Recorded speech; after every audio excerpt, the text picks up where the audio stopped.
Welcome to Just the Word, where we're reading through the Bible in 1 year. And I'm Net. Today's reading will come from Psalm chapter 18 and from Matthew chapter 18. Psalm chapter 18. I love you, O Lord, my strength. The Lord is my rock, my fortress, and my deliverer. My God is my rock, in whom I take refuge. He is my shield and the horn of my salvation, my stronghold. I call to the Lord, who is worthy of praise, and I am saved from my enemies. The cords of death entangled me. The torrents of destruction overwhelmed me.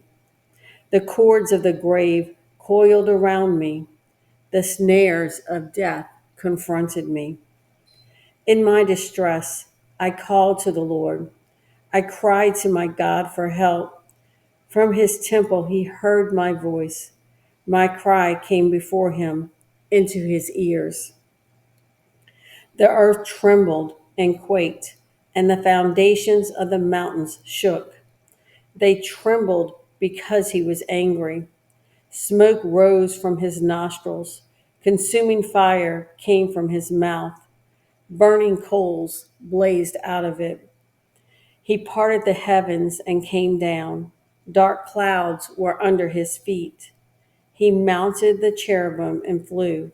He soared on the wings of the wind. He made darkness his covering, his canopy around him, the dark rain clouds of the sky. Out of the brightness of his presence, clouds advanced with hailstones and bolts of lightning. The Lord thundered from heaven. The voice of the Most High resounded. He shot his arrows and scattered the enemies, great bolts of lightning, and routed them. The valleys of the sea were exposed, and the foundations of the earth laid bare at your rebuke, O Lord, at the blast of breath from your nostrils. He reached down from on high and took hold of me. He drew me out of the deep waters. He rescued me from my powerful enemy, my foes who were too strong for me. They confronted me in the day of my disaster, but the Lord was my support. He brought me out into a spacious place. He rescued me because he delighted in me. The Lord has dealt with me according to my righteousness, according to the cleanness of my hands. He has rewarded me. For I have kept the ways of the Lord. I have not done evil by turning from my God. All his laws are before me. I have not turned away from his decrees. I have been blameless before him and have kept myself from sin. The Lord has rewarded me according to my righteousness, according to the cleanness of my hands in his sight. To the faithful, you show yourself faithful. To the blameless, you show yourself blameless. To the pure, you show yourself pure. But to the crooked, you show yourself shrewd. You save the humble, but bring low those whose eyes are haughty. You, O Lord, keep my lamp burning. My God turns my darkness into light. With your help, I can advance against a troop. With my God, I can scale a wall. As for God, his way is perfect. The word of the Lord is flawless. He is a shield for all who take refuge in him. For who is God besides the Lord? And who is the rock except our God? It is God who arms me with strength and makes my way perfect. He makes my feet like the feet of a deer. He enables me to stand on the heights. He trains my hands for battle. My arms can bend a bow of bronze. You give me your shield of victory, and your right hand sustains me. You stoop down to make me great. You broaden the path beneath me so that my ankles do not turn. I pursued my enemies and overtook them. I did not turn back till they were destroyed. I crushed them so that they could not rise. They fell beneath my feet. You armed me with strength for battle. You made my adversaries bow at my feet.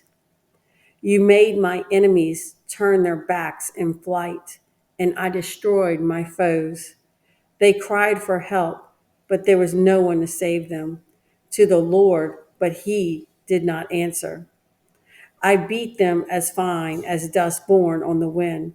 I poured them out like mud in the streets. You have delivered me from the attacks of the people. You have made me the head of nations. People I did not know are subject to me. As soon as they hear me, they obey me. Foreigners cringe before me. They all lose heart. They come trembling from their strongholds.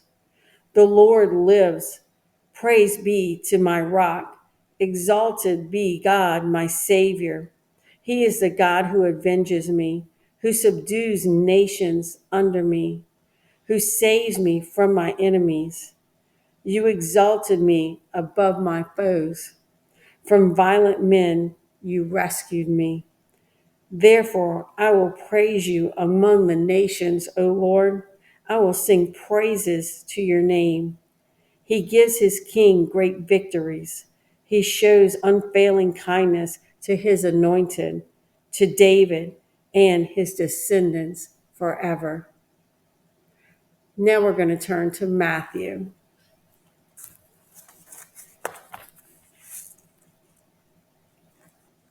Matthew chapter 18. At that time, the disciples came to Jesus and asked, "Who is the greatest in the kingdom of heaven?" He called a little child and had him stand among them.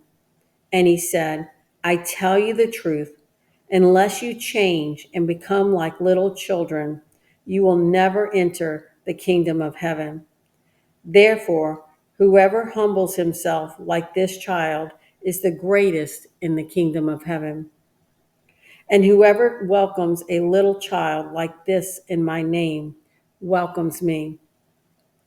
But if anyone causes one of these little ones who believe in me to sin, it would be better for him to have a large millstone hung around his neck and to be drowned in the depths of the sea. Woe to the world because of the things that cause people to sin. Such things must come, but woe to the man through whom they come. If your hand or your foot causes you to sin, cut it off and throw it away. It is better for you to enter life maimed or crippled than to have 2 hands or 2 feet and be thrown into eternal fire. And if your eye causes you to sin, gouge it out and throw it away. It is better for you to enter life with one eye than to have 2 eyes and be thrown into the fire of hell. See that you do not look down on one of these little ones, for I tell you that their angels in heaven always see the face of my Father in heaven. What do you think? If a man owns 100 sheep and one of them wanders away, will he not leave the 99 on the hills and go to look for the one that wandered off? And if he finds it, I tell you the truth, he is happier about that one sheep than about the 99 that did not wander off. In the same way, your Father in heaven is not willing that any of these little ones should be lost. If your brother sins against you, go and show him his fault just between the two of you. If he listens to you, you have won your brother over. But if he will not listen, take 1 or 2 others along, so that every matter may be established by the testimony of 2 or 3 witnesses. If he refuses to listen to them, tell it to the church. And if he refuses to listen even to the church, treat him as you would a pagan or a tax collector. I tell you the truth, whatever you bind on earth will be bound in heaven, and whatever you loose on earth will be loosed in heaven. Again, I tell you that if 2 of you on earth agree about anything you ask for, it will be done for you by my Father in heaven. For where 2 or 3 come together in my name, there am I with them. Then Peter came to Jesus and asked, Lord, how many times shall I forgive my brother when he sins against me? Up to 7 times? Jesus answered, I tell you, not 7 times, but 77 times. Therefore, the kingdom of heaven is like a king who wanted to settle accounts with his servants. As he began the settlement, a man who owed him 10,000 talents was brought to him. Since he was not able to pay, the master ordered that he and his wife and his children and all that he had be sold to repay the debt. The servant fell to his knees before him. Be patient with me, he begged, and I will pay back everything. The servant's master took pity on him, canceled the debt, and let him go. But when that servant went out, he found one of his fellow servants who owed him 100 denarii. He grabbed him and began to choke him. Pay back what you owe me, he demanded. His fellow servant fell to his knees and begged him, Be patient with me, and I will pay you back. But he refused. Instead, he went off and had the man thrown into prison until he could pay the debt. When the other servants saw what had happened, they were greatly distressed and went and told their master everything that had happened. Then the master called the servant in. You wicked servant, he said, I canceled all that debt of yours because you begged me to. Shouldn't you have had mercy on your fellow servant just as I had on you? In anger, his master turned him over to the jailers to be tortured until he should pay back all he owed. This is how my heavenly Father will treat each of you unless you forgive your brother from your heart. Thanks for joining Just the Word. See you tomorrow.